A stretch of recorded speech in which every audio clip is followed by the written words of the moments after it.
Behind the glass walls of new car showrooms, America's electric future sits expensive, delayed, and carefully protected from the cheaper machines already circling outside. Across China, families can buy EVs with sharp screens, long range, fast charging, and luxury features that make Detroit's electric lineup feel strangely old. Washington calls the wall around those cars national defense. But the locked gate also protects a century of habits that cheap EVs would expose. The mystery is not whether America can build brilliant technology, but why its greatest car companies still struggle to build an affordable electric car. For much of the 20th century, Detroit was not merely an industry, because it was the machinery behind wages, highways, suburbs, oil demand, and American confidence. Ford, General Motors, and Chrysler turned assembly lines into symbols of national strength, where steel, engines, unions, dealerships, and politics moved as one machine. The model was powerful because automakers controlled the engine and body, outsourced thousands of parts, assembled the final product, then sold it wholesale to dealers. Once a vehicle left the plant, the manufacturer had its money, even if the customer later hated the negotiation, the markup, or the service desk. Dealerships became the smiling public face of the empire, but also a hidden weakness, because their incentives were never fully aligned with the buyer.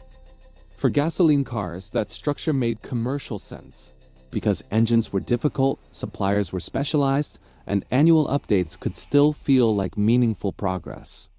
Detroit mastered procurement, financing, factory scale, truck margins, labor politics, and regulatory survival, but that mastery slowly hardened into a dangerous kind of comfort. The empire did not fall in one dramatic collapse, because American protection often arrives long before the ruins become visible to ordinary customers. In the 1960s, small European imports began embarrassing Detroit's giant machines with fuel economy, practical design, tighter engineering, and a different idea of quality.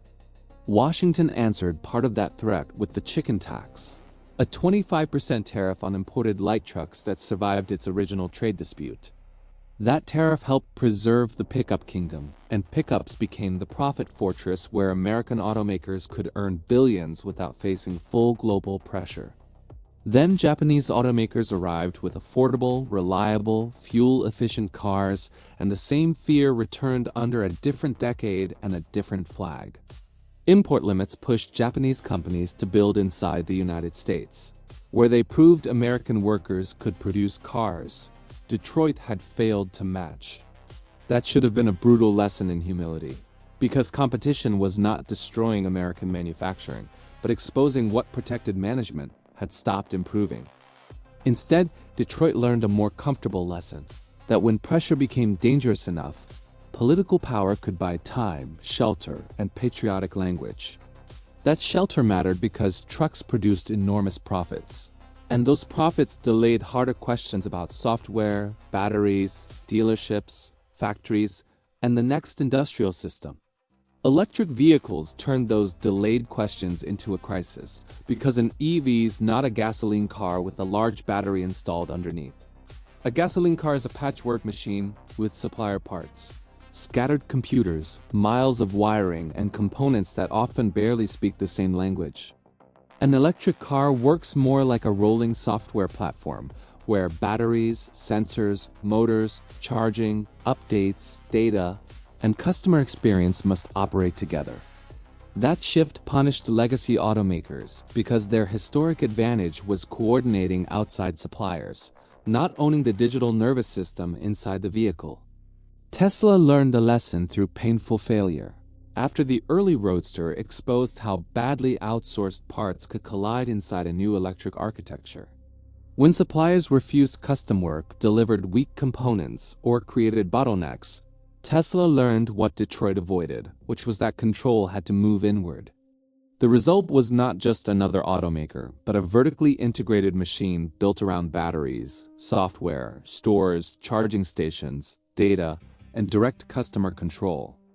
Even Tesla needed public help, because the Department of Energy supported its early expansion with a $465 million federal loan.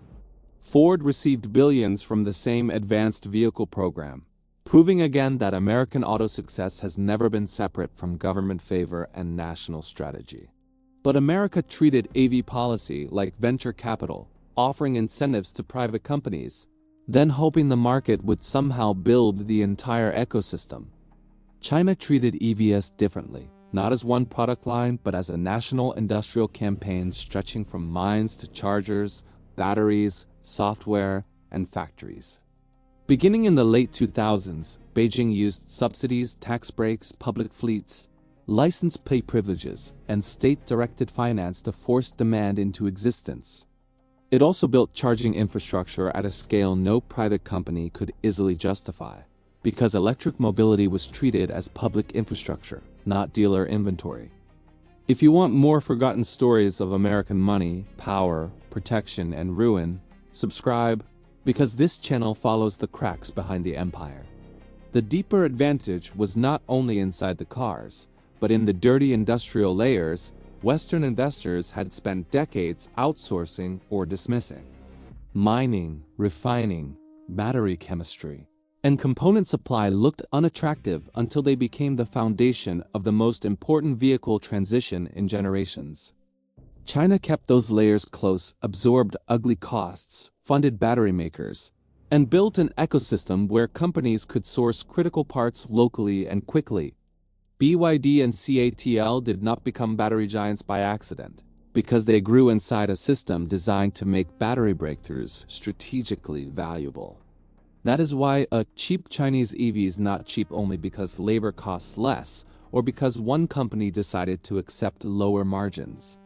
It is cheap because the surrounding system was built to reduce cost, compress timelines, punish weak players, and reward rapid improvement. The early Chinese EV market was chaotic, with weak cars, subsidy hunters, fake sales, flashy prototypes, and companies that seemed built more for paperwork than roads. But Beijing eventually invited Tesla into Shanghai, allowing a foreign benchmark to expose domestic weakness and force Chinese suppliers to meet higher standards.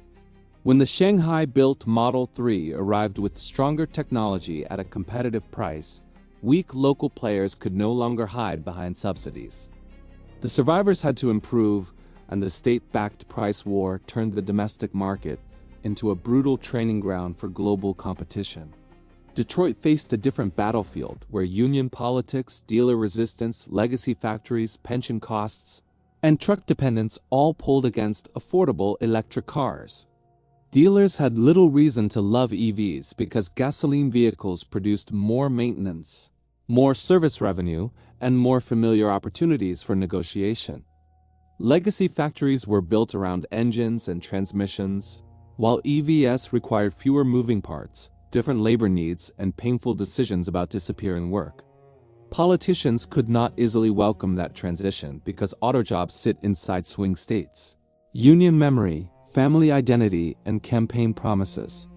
So the American car empire tried to chase the electric future while protecting the gasoline past that still paid its bills.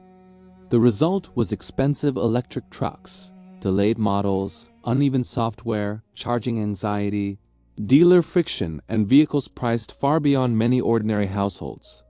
Then Chinese EVs became the nightmare image, affordable, feature-packed, export-ready, and dangerous enough that Washington raised tariffs before Americans could compare. In 2024, the United States moved to raise tariffs on Chinese electric vehicles to 100%, presenting the wall as industrial defense. That policy may protect factories for a while, but protection cannot teach a company to refine minerals, write better software, or build batteries cheaply. The ruin hidden here is not an abandoned plant, but a living industry trapped inside the shelter that once made it powerful. Every empire tells itself it needs more time. Yet time becomes expensive when rivals are learning faster than protected giants are changing.